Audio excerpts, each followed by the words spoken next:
Well, no wonder we get such poor mileage, you know, in big trucks. It's because we carry all this stuff. Guess what's inside?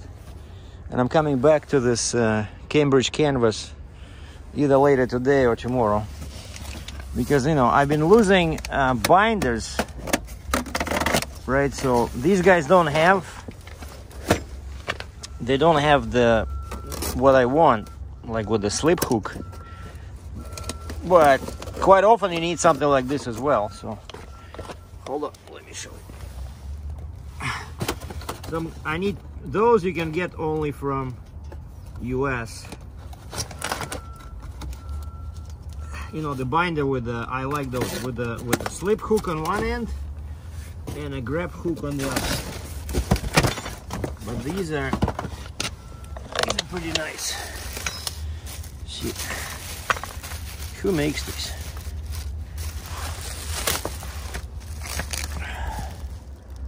Do not exceed rated capacity. Probably China, but they had two types. They had 15,000 pound WLL, and they had wow, check this out. The guy said 16. Oh, it's 18,000. You see this? So these are like really heavy duty, because what happens in my case, this part is the weakest part, and basically it starts, you know, when you tighten, this thing just goes in, down, and a couple of times this whole wheel just broke, you know. And so they had us, so I bought these, the more expensive one. They're like $10 more. So now I have these 4 binders, and also I bought 4 chains. I said 6 foot. Give me 4 6-foot long chains with one end open and the other end with a slip hook. And I made sure that the WLL of the slip hook was more than 10,000. He says 11,300. I said perfect. So now, but yeah, these are so heavy, man. So that's why I was joking that, you know, I have what, like 15 or 20 of these, right? And imagine I have a bunch of chains, and I got these, you know, went on a trip, and I left my walking sticks in here. That's not good. So now I want to make sure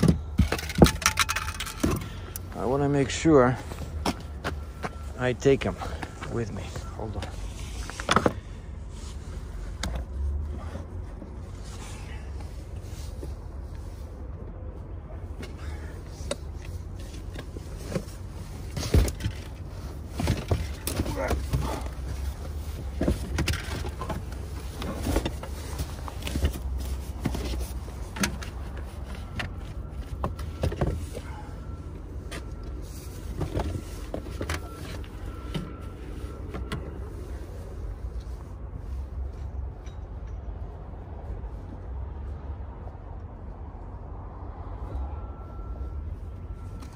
So 4 new chains and 4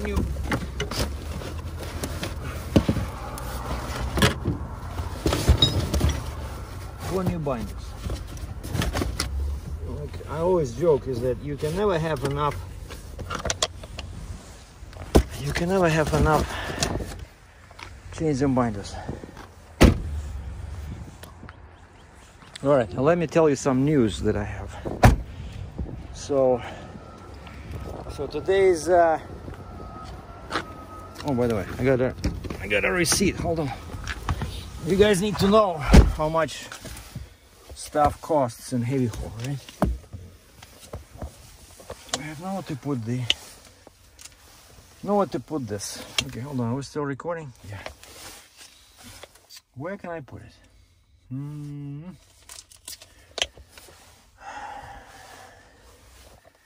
See, I need my other one is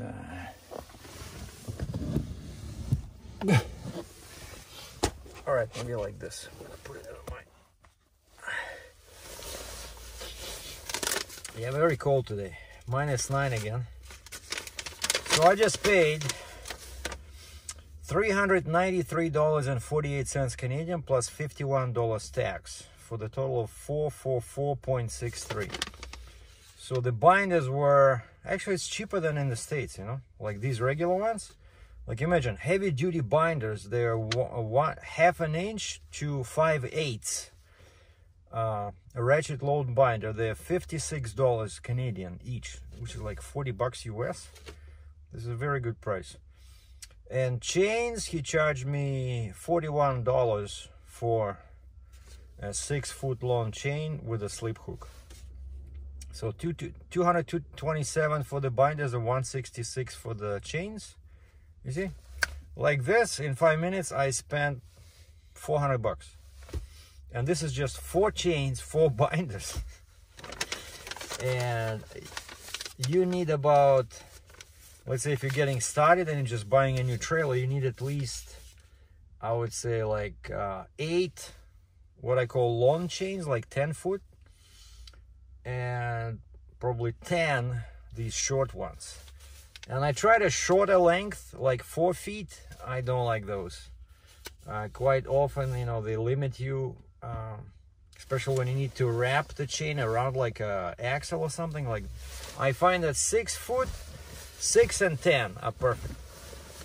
And you need an open end sometimes because, you know, let's say you're hooking up to a eye on a machine and it's too small for the grab hook to go inside, and then you have to disconnect it, you know, and with a slip hook on one end and open and no hook on the other end, you can just put the, you can thread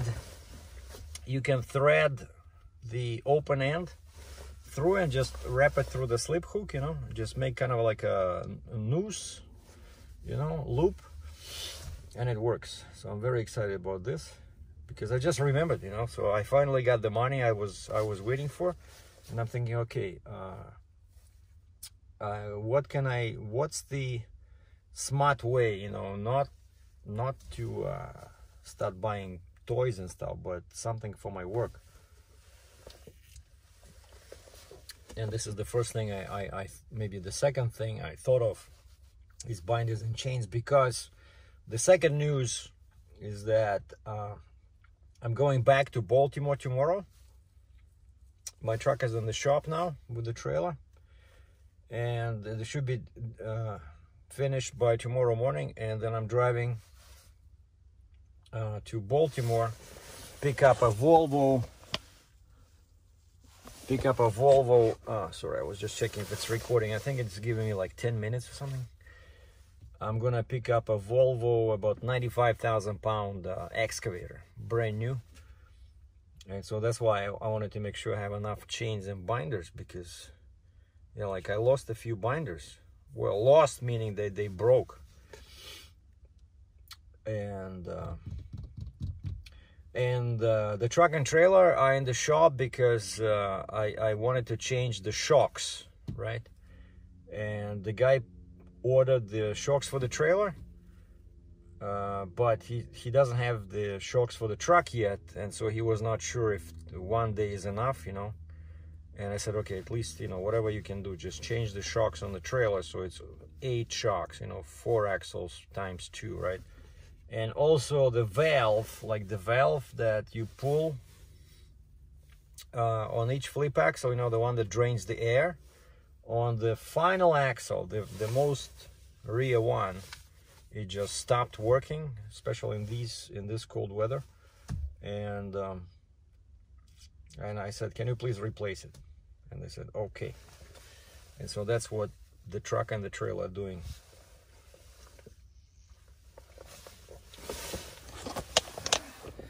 Sorry, I had to restart the recording because again it limits me to 10 minutes. That's never enough. And so in other news, so I had my trailer set up as a tridem, right? And so this excavator, it's too big just for 7 axles. I needed 8. And so option 1 was to hook up a 4th axle from the booster, and change the neck extension and make it a short 60-ton with a quad, right? But that's a lot of work with a wrecker, or with a crane, and then chances are that I would have to change it back. And so I opted for option 2, which is take the final axle from the trailer, axle 3, and hook it back to the booster, and then load the booster on the deck. And this way also, this shop where the truck is now, the shop it's very tight in there, so I would never be able to back in any of their doors if I had a quad or even 2+2 on the ground, you know. And so this way, actually it was pretty fast. The guy that showed up today from the same company I used before, Becker Brothers, he showed up at 8:15, even though I asked him to be there at 7. So I said 8:15, and we were done by 9. So he took one axle off, right? Hook it up to the, then he moved the booster with, it had only one axle on it, right? Then we lifted this axle from the trailer, hooked it up to the booster, and then I made sure all the chains were tightened so that the airbags don't, you know, explode. And then he lifted it on the trailer, and I put 4 chains on it, and that's it. By the way, when you tie down this stuff, you know, you gotta be careful to use enough chains, because anything over 10,000 pounds is considered heavy equipment, and it needs at least 1 chain on each corner. And so like this spreader bar is 4,000 pounds with 2 axles. Each axle is 3,000, right? So that's 10,000 pounds. That's why I had to use 4 chains on it. And so yeah, that's what they're doing. So they're changing shocks and changing the drain valve. And also this morning, I think because of the low temperature, it was like -12 in the morning, I heard some leaking from under the axle 3, the final axle, and I asked him to check that. I said, it's the red line. As soon as I disconnected the red line, the noise stopped. And I said, please check what's happening over there. And the last thing I want to do before I pick up that big excavator is check my tire pressure. And I'm gonna do it probably. I didn't want to bother these guys because, you know, they put me in the shop right away with only 1 day notice. You know, I don't want to abuse the relationship, so to speak. So I'll find another way of get all my tires to 125 psi on the trailer, and in winter I do 120 on the truck on all axles.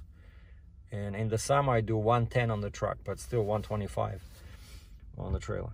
And so this next load goes back to Ontario. And again, I'll be going through Buffalo. And so now I'm just basically, tomorrow I'll just drive empty south into Maryland.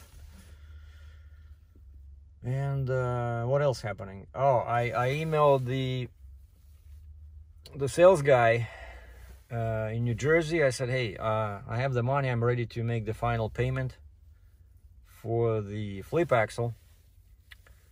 I said, please let me know when you're ready. I'll call you with a Visa number. And so far, I'm still waiting. I owe him 8,000 US. And then that axle is mine. And also, I called the local trailer shop here. They used to be a Fontaine dealer. They're no longer a Fontaine dealer, but they can still buy and sell stuff, right? And I asked the guy for help to do the importing, because I know I can do it myself. I did it once with a trailer, but it's such a, as we say in Russian, a геморрой, you know, like a pain in the butt, you know, to do the actual importing. And so it's better to pay somebody who knows how to do it easy and does it every day, you know, because they buy and sell trailers, right? And he says, yeah, it's like $500 Canadian, but he charged me that to bring the trailer. You know, when I bought a 55 ton or 60 ton, that's what he charged me to do the importing. So it's basically, it's the plate, but you know, I pay him this, I don't have any headaches. Then he calls me and I just stop by his shop and I pick up the plate, the license plate and all the paperwork, and I just, when I go into US, I just attach the plate, and then I still have to declare it at the border and do the official, the final, get the stamp on the paperwork, right, that the axle is officially imported. But everything is done beforehand. You know, you can even start using it for the load, which, you know, sometimes they frown upon. Oh, it's not fully imported yet, you know, you're not supposed to use it. But it's okay. Anyway, yeah, so I found the guy, so I have the contact that will take care of the licensing and the importing, and now I just need to make the final payment. And then I have to, once I have the axle, I have to let my insurance company know that I have this, right? Because this is what, $10,500 US, which is added to my asset base, right? So they have to include it in my insurance package, you know. And that axle, by the way, here's what it looks like. And that axle, it looks like brand new, except it has steel rims. And because it's 2014 and now it's 2021, I want to replace shocks right away, because, you know, they probably rusted. There's no oil inside. So I'm gonna, you know, when I go there to pick it up, I might pick it up this time, but I don't know. You know, these guys are, I'm gonna load in Baltimore, right? But the axle is closer to Philadelphia, PA. So I'll check on the map. Maybe I can, you know, when I get my permit, I can tell them that, you know, send me like this, so I can stop at this place. But then, you know, I have the excavator. Now, if I load that axle, I might get in trouble with DOT, right? Because you only, when it's oversized, you're only supposed to have one piece. But actually, yeah, because that will add 3,000 pounds that you can take off, right? And make yourself lighter. Yeah, probably I'll do it next time. Or I'll just go empty there and pick it up. Because there's a bunch of loads in Baltimore now. It looks like a big ship came in a few weeks ago. There's yellow iron over there is everywhere. So this is the second load, right, in a row that I'm doing. So so chances are I'm not gonna waste any money on the replacement decks, because they're just too expensive. So far I just paid off a couple of high interest credit cards. So I'm ready to make the payment for the axle. I bought these 4 chains, 4 binders, and I bought a new camera with a lens that I'm gonna use, you know, to take pictures of the truck and trailer. And I have the new load. So things are looking up, and hopefully the weather will be better. And because I'm sick and tired of looking at this white stuff over here. But March, you know, March, as we say in Russian, пришел марток, поддевай порток, you know. That means that when March is here, you have to wear extra pants or like underwear, you know. Because yeah, March is, it looks like, okay, it looks like spring, right? Blue sky, you know, the sun is shining, but it's super cold. Hold on, let me see.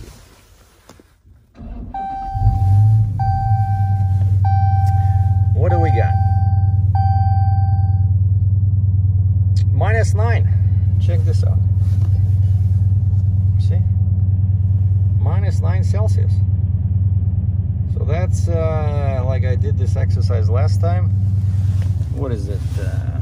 14F or something? Yeah, like 14, 15F. Some guy is pushing snow over there. That's Canada for you.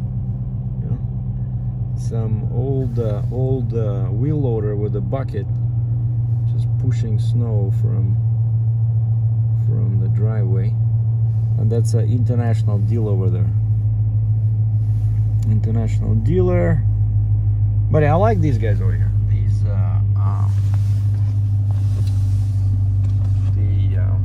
it's called Cambridge canvas. When I used to carry tarps, oh, wait a second, it's still recording. 11 minutes, it's still recording. Why was it? Oh, I think it was my other phone. So this one looks okay. I thought I had a 10-minute window of opportunity. So yeah, this Cambridge canvas. So I used to bring my tarps over here to fix them, you know, when I had some holes. And I just remembered that they also sell, you know, tie downs and chains and all these signs, and you see, and the price is actually pretty good, except they don't have specialized stuff that I want. I'm gonna order, I use this Choice Supply something, or First Supply somewhere in Wisconsin, for binders with a slip hook, because those are, you know, extremely handy. And I tried those binders that have a grab hook on one end and then both grab and slip on the other, and they're too heavy. They're too heavy. I don't like them. So I'd rather have two types only. So just grab hooks on both ends. That's number one. Very useful. And then the second one is slip hook on one end and grab hook on the other. And have them, and of course, like I said, you have to make sure that the WLL, working load limit, is more than what your chain, or preferably what your D-rings are rated for. And on my trailer, the D-rings are only 10,000 pounds. That's the WLL. Like Fontaine doesn't want to give you any more, even though they're probably actually like 15,000 or more. And half-an-inch chain is 11,000 something. I think it's 11.3. And so as long as you are over that, then you're not losing anything, right? Because if you're using binders that are only rated for 9,000 pounds, then you have to count everything as 9,000 pounds, because you go by the weakest link, right? And that determines how many tie downs you need, you know. And so these ones, actually, these 4 binders I just bought, they can also work with a 5/8 chain, which is of course heavier than the half-an-inch chain. But if my D-rings were rated for 15,000, you know, I could have gotten a couple of 5/8 chains. But with the 10,000 WLL, that's a waste of money on my trailer, because, you know, if the D-rings are 10,000 and I get 5/8 chain, which is, I don't know, 17,000 pounds, right? You still have to go by the weakest, lowest rating. So anyway, so those are the news. So lots of work, you know, taking care of some chores, and like I said, leaving tomorrow, going back into Maryland. So we'll do a video once I'm loaded. Stay tuned. Enjoy the rest of your week.